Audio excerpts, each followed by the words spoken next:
L'hiver est bien là, et la couleur plus que présente. Un grand merci à nos invités d'honneur, Véronique Guillet, peintre, et Robert Urbano, sculpteur, d'honorer de leur présence notre rendez-vous hivernal. Véronique Guillet, après quelques années de formation, vous prenez votre envol et vous dirigez plus naturellement vers l'abstrait. Une toile comme page blanche, un pinceau, un couteau, une couleur et tout arrive, se transforme et l'histoire s'écrit d'elle-même. L'abstrait permet alors à l'observateur qui prend le temps de vous deviner, d'imaginer cette histoire qui donne sens et vie à vos œuvres.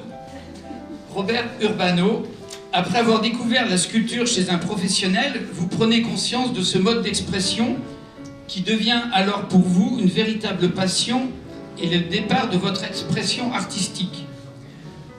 Vos créations célèbrent une valeur primordiale, la vie. Cette exposition est également tournée vers nos artistes locaux.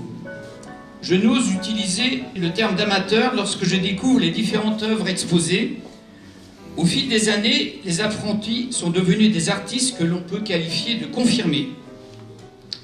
Cette année, la photographie prend une place plus importante et nous entraîne même aux confins de l'univers. Merci à vous tous de colorer notre imagination et nos réalités, de nous inviter à découvrir vos passions. Je ne pourrais terminer ce petit mot sans remercier Christine Burkel, adjointe à la culture et présidente de l'OMCS, et l'équipe de bénévoles passionnés qui l'accompagnent pour la présentation des œuvres, mais également l'accueil des visiteurs. Je comptais remercier encore effectivement toute l'équipe des exposants et non-exposants qui viennent donner des coups de main, parce que sinon c'est impossible. C'était même pas la peine de penser à une exposition s'ils n'étaient pas là. Merci vraiment à tous les gens qui ont participé à la réalisation de cette expo.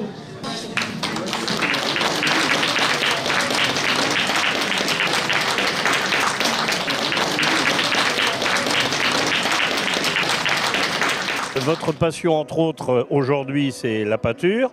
Alors j'ai vu acrylique, entre autres, d'autres moyens d'expression. J'ai vu qu'on a de l'abstrait, on n'a peut-être pas que de l'abstrait dans ce que vous aimez faire. En peinture, que de l'abstrait en peinture. Ça fait combien de temps que vous pratiquez, que vous en vivez 10 ans. 10 ans.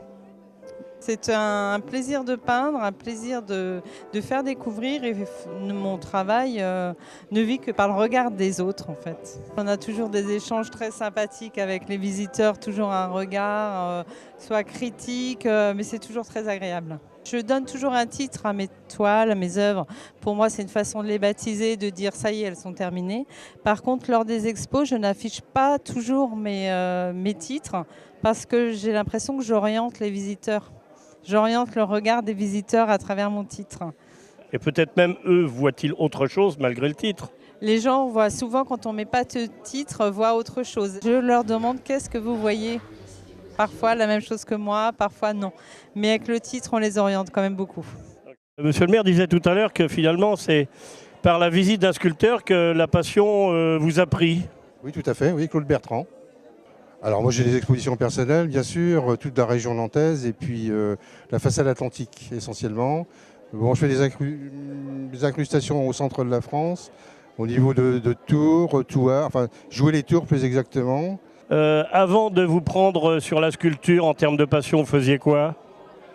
Oh, j'étais fonctionnaire, oui. C'est une passion particulière d'être fonctionnaire. Mais c'est un bon métier déjà, au service des habitants, et maintenant en plus vous leur apportez du plaisir. Tout à fait, tout à fait.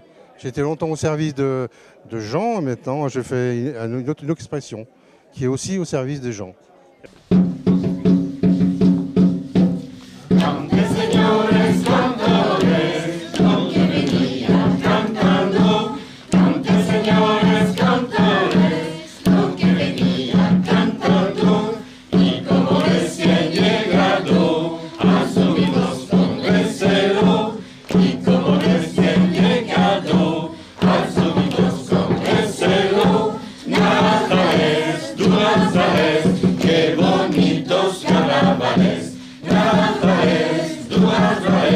Qué bonito.